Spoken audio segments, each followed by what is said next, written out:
সপ্তাহের শেষ হয়েছে, বেশ কিছু স্টকে এবার আমাদের লেভেল টানার সময় এসেছে। দেখুন, স্টকের অ্যানালিসিস আমি করতে পারবো না, কারণ আমি সেবি রেজিস্টার্ড অ্যানালিস্ট নই, কিন্তু নিউজটা আপনাদেরকে দিতে পারি। আপনাদের লেভেলগুলোকে টেনে রাখুন, আপনাদের কাজে লাগবে। তো আমরা এই যে বড়বাবুরা রয়েছেন, এফআইআই, আপনার ডিআইআই এবং প্রমোটার, এরা এই যে সপ্তাহ গেল, অর্থাৎ 12ই জানুয়ারি থেকে 19শে জানুয়ারি, ছুটিছাটা মিলিয়ে, তো এই কটা দিনে তারা কি করেছেন, বড় বড় কয়েকটাকে বেছে নিয়েছি এবং বেছে নিয়ে কোন লেভেলে তারা কিনেছেন, কোন লেভেলে তারা বিক্রি করেছেন, কে কিনলেন কে বিক্রি করলেন, একবার ঝালিয়ে নেন এবং চার্টটাও তার সাথে দেখে নেন। লেভেলটাকে ড্র করুন এবং লেভেলটাকে ড্র করে সেখানে প্রাইসটা লিখে রেখে দিন। প্রয়োজন হলে পরে কে কিনেছে, অন্ততপক্ষে এফআইআই না ডিআইআই নামটা পারলে খুব ভালো। তো আপনারা চার্টের সমস্ত কিছু দেখতে পাবেন। চলুন আমরা অ্যানালাইসিস করি, কিন্তু সেটা করবার আগে অন্ততপক্ষে একবার আমাদের দেখাতে হয় ডিসক্লেমারটা। সেই ডিসক্লেমারটা একবার দেখে নিন। আমি কোনো সেবি রেজিস্টার্ড অ্যানালিস্ট নই, আমি স্টকের কোনো অ্যানালিসিস এখানে করছি না। এনএসসি ওয়েবসাইটে ফ্রিতে আপনারা পাবেন, প্রত্যেক দিন এই সমস্ত ডেটাগুলো প্রকাশিত হয়, সেখান থেকে আমি কালেক্ট করে আমি আপনাদের সামনে ঝাড়াই বাছাই করে উপস্থিত করছি, আর কিছু না। কোনো স্টককে আমি কিনতে বলছি না, কোনো স্টককে আমি বাই করতে বলছি না। এটা কেবলমাত্র আপনাদের অ্যানালিসিস করতে সুবিধা হবে তার জন্য আমার দেওয়া। তো চলুন ভিডিওটা দেখি। যে প্রথম কয়েকটাকে বেছে নিয়েছি। প্রথমেই যে স্টকটার কথা বলবো, সোমবার দিন 12 তারিখে এই ঘটনাটা ঘটেছে। আপনারা দেখুন, তো Abundantia capital VCC FII Singapore sell করেছেন কোন স্টকটাকে? BAG convergence limited. দেখুন, বিএজি কনভার্জেন্স লিমিটেডের উপরে অনেকগুলো কাজ হয়েছে। আমরা এনএসসিতে যদি যান, আমি কেবলমাত্র একজন এফআইআই সিঙ্গাপুর তারা সেল করছেন 110 টাকা 45 পয়সা রেটে এবং 6 লাখ শেয়ার সেল করছেন। আপনারা সেটা দেখতে পাচ্ছেন এই যে। এবং কমেন্ট একবার করুন তো যে এটি কি আপনার কাছে আছে, বা এটির নাম কি আপনি জানতেন আদৌ কোনো দিনই? একবার এটি চার্টটা খুলবেন এবং এটা ড্র করে রাখুন, তাহলে আপনাদের একটা ড্র হয়ে থাকলো। এবং এই লেভেলে অতীতে কি করেছিল এবং ভবিষ্যতে কি করছে, এটাকে মাঝে মাঝে খুলে খুলে নজর রাখবেন। একটা ওয়াচ লিস্ট আমরা তৈরি করতে পারেন আলাদাভাবে। দ্বিতীয় নাম্বারে যদি আমরা দেখি, তাহলে সেটাতেও দেখব যে বাই করেছে এবং ওই একই। কোথায় না? BAG convergence limited. দেখুন, 4,43,000 বাই করেছে, 6 লাখ উনি বিক্রি করছেন এফআইআই সিঙ্গাপুর, আর প্রমোটার নিজে এখানে বাই করছেন। রামান তালওয়ার নিজে বাই করছেন। রেটটা দেখুন 110 টাকা 25 পয়সা রেটে, একটু কম রেটে তিনি বাই করছেন। এবং ওই 12 তারিখে 12ই জানুয়ারি 2026 এই ঘটনা ঘটেছে সেম স্টকের উপরে। আরও কয়েকটা ঘটনা ঘটেছে, অর্থাৎ প্রমোটার কিন্তু নিজে বাই করছেন। আপনি বলে যাবেন না যে এরা যদি সেল করে দিচ্ছে, প্রমোটার কিন্তু বাই করছেন। তিনি মনে করছেন যে আমার কোম্পানির শেয়ার যদি আমার কাছেই থাকে তাহলে সেটা বেটার, কারণ আমি ভালো কিছু দেখতে চলেছি শেয়ার স্টকটার প্রতি। 3 নাম্বার দেখুন, আশুতোষ তাপারিয়া। প্রমোটার হচ্ছে Mangalam drug and chemical limited. যে মঙ্গলম ড্রাগ এবং কেমিক্যাল লিমিটেডের যে আপনারা শেয়ারটা জানেন, 40 টাকা 61 পয়সার রেট। তো প্রমোটার নিজে সেল করছেন এবং 2 লক্ষ কোয়ান্টিটি কিন্তু সেল করেছেন। চারটাকে একবার দেখুন এবং লেভেলটা ড্র করে রাখুন, যেখানে মঙ্গলম তাপারিয়া কিন্তু সেল করেছেন। দেখুন, একটা ক্লায়েন্ট হয়তো সেল করেছে, অন্য ক্লায়েন্ট হয়তো সেটাকে বাই করতেও পারে। প্রমোটার যদি থাকে সেক্ষেত্রে আমি উল্লেখ করব, তো আপনারা দেখুন সেটা এখানে কিন্তু উল্লেখ নেই।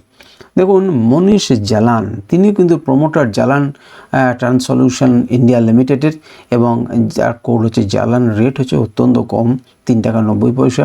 13ই জানুয়ারির ঘটনা। ইনি কিন্তু সেল করছেন 1 লাখ কোয়ান্টিটি কিন্তু সেল করেছেন।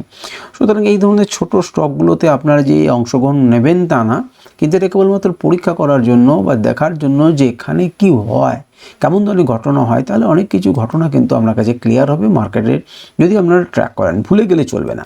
5 নাম্বার দেখুন, জ্যোতিপ্রসাদ তাপারিয়া, ওই মঙ্গলমের উপরেও আগে আমরা দেখেছি 13 তারিখে তিনি কী করছেন, আবার সেল করছেন 1.5 লাখ কোয়ান্টিটি 42 টাকা 64 পয়সার উপরে। প্রমোটার কিন্তু নিজে সেল করছেন। তাহলে প্রমোটারকে দুদিন দেখলেন সেল করতে, 2 তাপারিয়া আলাদা আলাদা, জ্যোতিপ্রসাদ এবং আর একটা নাম আমি ভুলে গেলাম। এবারে 6 নম্বর ঘটনাটা দেখুন, 13ই জানুয়ারিতে ঘটছে। তারমাত বলে একটি কোম্পানি আছে, আপনারা সবাই জানেন, তারমাত লিমিটেড। তো আর্টন গ্লোবাল, যেটা হচ্ছে ইউএই এফআইআই, তারা কিন্তু বাই করলেন 52 টাকা 25 পয়সা রেটে 2,46,000 কোয়ান্টিটি। তাহলে তার মতে কেন বাই করলেন? তার মতে চার্ট কি বলছে?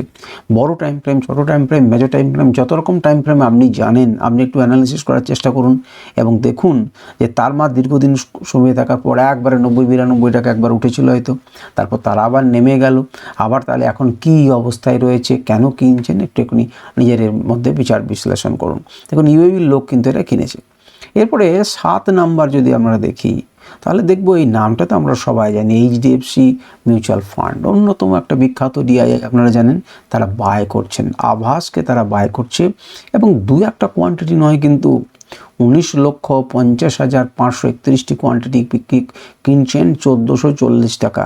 ওই 3 টাকা 2 টাকা 1 টাকার শেয়ার কিন্তু নয়, 1440 টাকার শেয়ার আভাসকে তারা বাই করছেন ডিআই ইন্ডিয়া। তো এত বড় কোয়ান্টিটি যখন তিনি বাই করছেন তখন সেলার নিশ্চয়ই একজন বড় প্লেয়ার, তাছাড়া তিনি এত কোয়ান্টিটি বাই করবেন কেন? তো সেলারটা কি? সেলারটাকে আমরা দেখার চেষ্টা করি যদি দেওয়া থাকে। 8 নম্বর সেলার দেওয়া রয়েছে, আবাসের উপরে সেল করেছে স্মল ক্যাপ ওয়ার্ল্ড ফান্ড, সেটা কিন্তু এফআইআই ইউএসএ এর একজন এফআইআই, সেটা কি করছেন, বিক্রি করে দিচ্ছেন 19,64,024টা স্টক 1440 টাকা রেটে। তাহলে এখানে বুঝুন, আমরা বারবারই আপনারা শুনেন এবং দেখেন যে এফআইআই আমাদের মার্কেট থেকে বেরিয়ে যাচ্ছে, ইন্ডিয়া থেকে বেরিয়ে যাচ্ছে এবং ডিআইআইরা সেটাকে রক্ষা করার চেষ্টা করছে। হাতে কলমে আপনি প্রমাণ পেলেন যে তারা বিক্রি করে দিচ্ছেন, তারা ধরে রাখছেন।